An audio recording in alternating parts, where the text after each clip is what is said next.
If you know anything about the history of the Kansas City Chiefs, you probably know about Super Bowl IV on January 11, 1970, when Hank Stram's team beat the daylights out of the Minnesota Vikings, 23-7 to win their first Lombardi Trophy at the end of the American Football League's decade of prominence.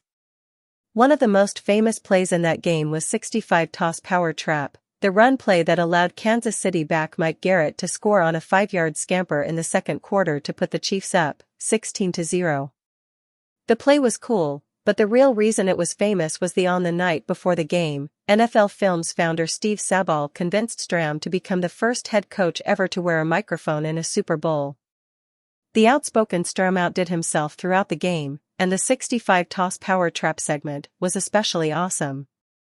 Well, you may not have known this, but in the Chiefs' 32-29 AFC Championship Game win over the Buffalo Bills last Sunday, head coach Andy Reid went back to the future and called the play again.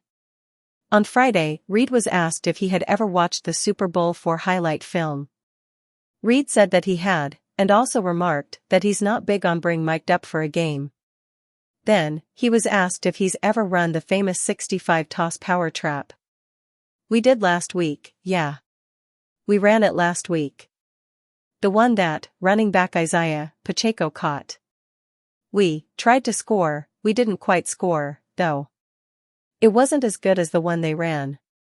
Well, Pacheco didn't get in the end zone, that's true." This version of the play came with 2:47 left in the first half, and the ball at the Buffalo 2-yard line. From my book, The Genius of Desperation, it was a relatively simple play designed to use the aggression of Minnesota's Purple People Eaters front four against it. Left tackle Jim Tyrer kicked out to the edge, influencing the right defensive end Jim Marshall to think that a sweep was coming. On this play, though, it was tackle Alan Page who took the bait, leaving a huge gap for Garrett as tight end Fred Arbanas moved up to block middle linebacker Lonnie Warwick.